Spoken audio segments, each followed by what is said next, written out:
Hello and welcome to this audiobook of The Hippies, a 1960s history, written by John Anthony Moretta. My name is Hannah Fitzpatrick. This is my first audiobook recording. I'm also not getting paid for this, so mistakes are definitely inevitable. And sometimes I'm going to run out of air and have to take a little breath. So I apologise for that in advance. I really hope that your reading experience is as enjoyable as it was for me. If you're interested, you can buy yourself a copy of this book online so that you can go back and reread parts of it. However, just a forewarning, there aren't many books in circulation, so you might have to join a waiting list. So without further ado, we're going to launch in to the Hippies. Chapter 1. The Beats. The Culture of Consensus and Suburban America. Quote, "By avoiding society, you became separate from society, and being separate from society is being beat." Unquote. Beat poet Gregory Corso. On the evening of October 13th, 1955, around 11 Pacific time, 29-year-old Allen Ginsberg, wearing Levi's and a navy sweater, made his way to the lectern at the Sixth Gallery, looking like a, quote, horn-rimmed intellectual hepcat, unquote, to read his now classic T.S. Eliot, Walt Whitman-esque epic poem, Howl. A renovated automobile repair shop, located at 3110 Fillmore Street, and named after 6 unrecognised artists, the Sixth Gallery opened in 1954, offering the perfect setting for an organised reading, with the intent, as Ginsberg declared, quote, to defy the system of academic poetry, official reviews, New York publishing machinery, national sobriety, and generally accepted standards of good taste. Unquote. A tangibly excited crowd of over 100 had assembled, marking the first time since the end of World War II that the scattered denizens of San Francisco's intelligentsia bohemia had come together. Typical of such San Franciscan social events, the assemblage comprised individuals from all walks of life, including college professors, political radicals, poets, carpenters, civic leaders. The perfect composite of the city's avant-garde, the working class, and various straits, for who decades had demonstrated an uncanny ability to get along. And despite lifestyle differences and socio-economic disparity, could come together at public functions and help promote their city's rich, pluralistic traditions and diversity. The intimate 500 square foot place had white walls, dirt floors, and a makeshift dais erected before a backdrop of surrealist furniture made from orange crates and plaster-dipped muslin. A semicircle of chairs was set up for poets or others who wished to share with the community their particular aesthetic medium. Ginsberg had been working sporadically on Howl for the past 2 years, but decided 2 weeks before his public reading that it was time to finish it, come what may. He plunged himself into a frenzy to complete the poem, working day and night, ingesting peyote, amphetamine, and dexedrine to sustain his creative impulse. Rumour has it that Ginsberg was still tinkering with his opus until he stepped onto the podium. He started his reading in an earnest but somewhat nervous voice, having never read publicly before. Fortified with several glasses of cheap Californian Burgundy, Ginsberg's exuberance and voice's intensity grew as he fell off the crowd's enthusiasm. The electrified audience shouted, "Go, go, go!" as Ginsberg's tranquil demeanour gave way to an evangelical jeremiad of helplessness and despair. Swaying rhythmically, waving his arms, taking deep breaths to sustain him through each of the long verse lines, he was a wild troubadour, and the audience had never heard such vividly raw language in public. Quote, "I saw the best of my generation destroyed by madness, starving, hysterical, naked, dragging themselves through the Negro streets at dawn, looking for an angry fix. Angel-headed hipsters burning for the ancient heavenly connection to a starry dynamo in the machinery of night, whose poverty and tatters and hollowed-eyed and high sat up smoking in the supernatural darkness of cold water flats floating across the tops of the cities contemplating jazz, who bared their brains to heaven under the L and saw Mohammedan angels staggering on the tenement roofs illuminated." Unquote. According to the evening's immense San Francisco aesthetic Kenneth Rexroth, by the time Ginsberg had finished reading his fourth stanza, the audience was, quote, "gasping, laughing and swaying. They were psychologically had. It was an orgiastic occasion," unquote.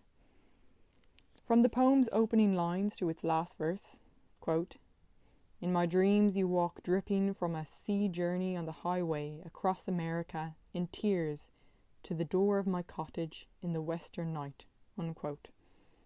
Ginsberg graphically created menacing and despairing images of a 1950s mainstream culture that had only made life miserable for himself as a Jewish homosexual, but also for the other outcasts, rebels and down-and-outs who had already been, quote, "gobbled up" or spit out and forgotten by the rest of society.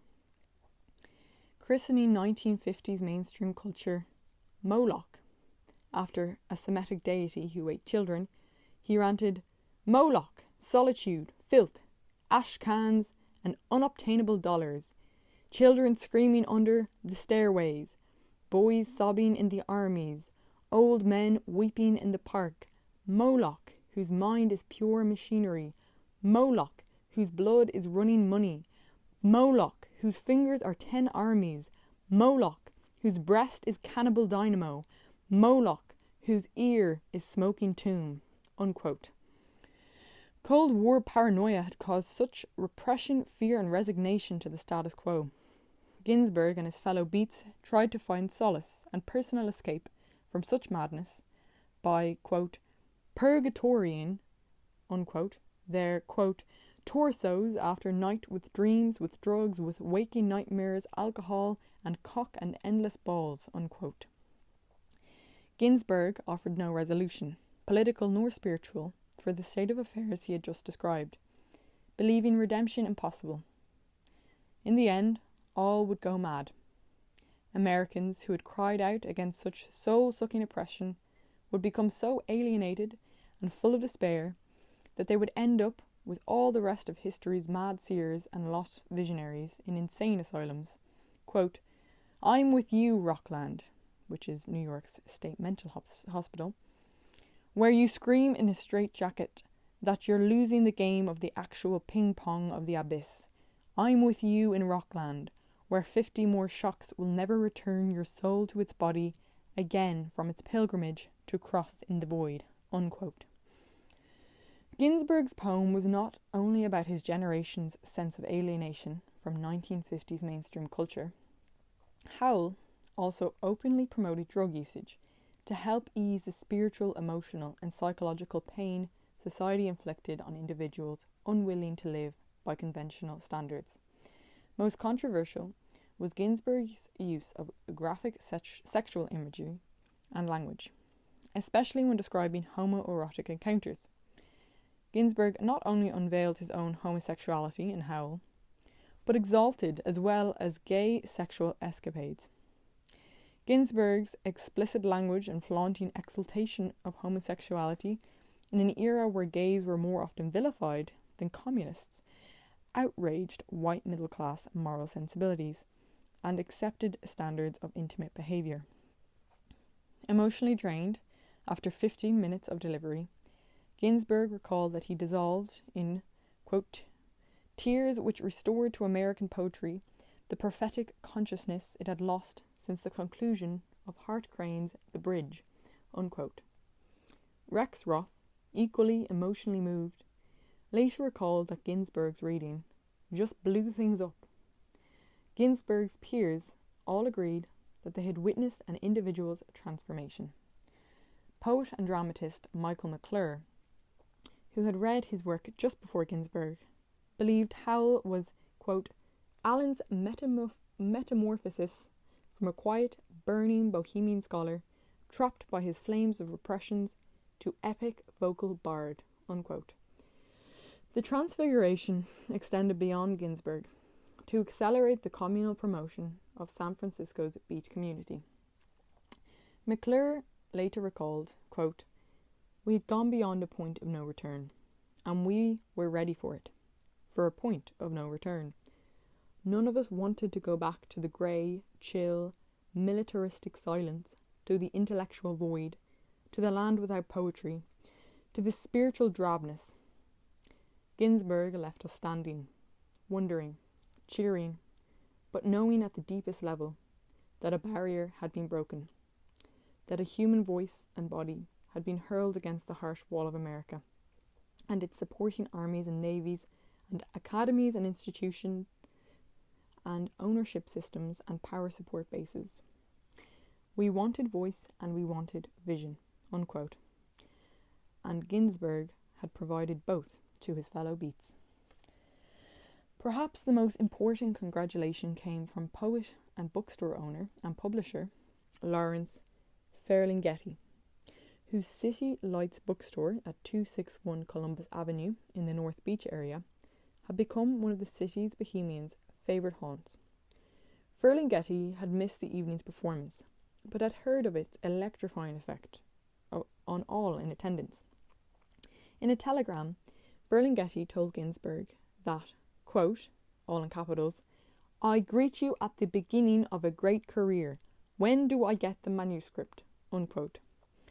Interestingly, Ginsberg, who had arrived in San Francisco 2 years before his epic reading, had showed Fairlingetti some poems he had been writing in a journal for the past several years, and which William Carlos Williams had liked.